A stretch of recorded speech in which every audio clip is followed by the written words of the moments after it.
اسلام self control چاہتا ہے، self انیہیلیشن نہیں چاہتا۔ یہ نظام رہبانیت کے اندر ہے کہ اپنے نفس کو کچل دو، بالکل کچل دو، اس کے سارے تقاضوں کو مار دو۔ عیسائی راہبوں نے واقعہ یہ ہے کہ اس میں جس انتہا تک وہ پہنچے ہیں نفس کشی کے اندر، تو اس کی شاید تاریخ کے اندر آپ کو دوسری جگہ مثال نہ ملے۔ ہندوؤں میں بھی یہ تپسیائیں کرنے والے جو ہیں جس قدر شدید ریاضتیں کرتے ہیں، اسلام میں یہ نہیں ہے۔ لا رہبانیت فی الاسلام۔ اسلام نے تو اس کے برعکس تصور یہ دیا ہے کہ تمہارے اس نفس کا بھی تم پر حق ہے۔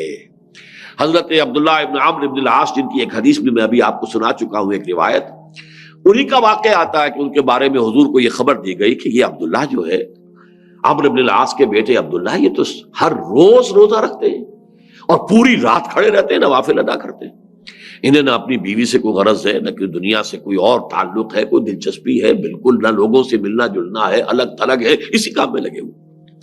حضور نے بلایا، یا عبداللہ اولا مخبر انک تصوم النہار وتقوم اللیل، مجھے تو یہ اطلاع دی گئی ہے تمہارے بارے میں کہ تم روزانہ روزہ رکھتے ہو اور پوری رات کھڑے رہتے ہو۔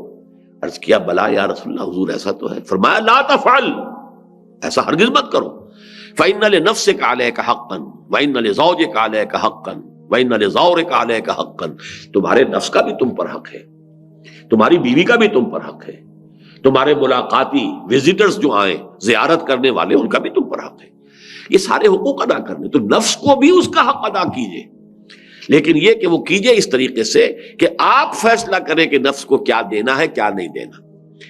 یہ نہ ہو کہ نفس کا جو تقاضا اندر سے ابھرا، نفس ما ہم کم ترس فرعون نیست لیکن اورعون ایرعون نیست، وہ فرعون بن جائے اور وہ یہ کہے جیسے کہ فرعون نے کہا تھا کہ الیس لی ملک مصر، کیا مصر کی بادشاہی میری نہیں ہے؟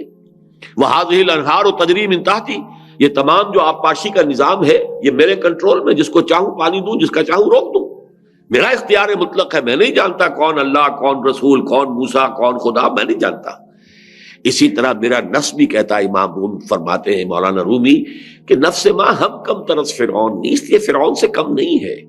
یہ بھی کہتا ہے یہ وجود میرا ہے، اس پر میری مرضی چلے گی، میرا تقاضا پورا ہوگا، میری خواہش کی تسکین کی جائے گی، مجھے اس سے بحث نہیں کہ حلال کیا ہے، حرام کیا ہے، جائز کیا ہے، ناجائز کیا ہے۔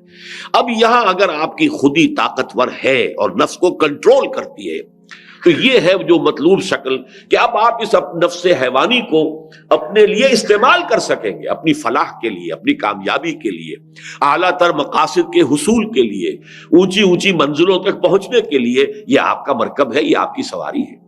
بصورت دیگر یہ نفس آپ کو پٹخ دے گا، اور وہ پٹخنا دنیا میں بھی ہوگا، گناہوں کی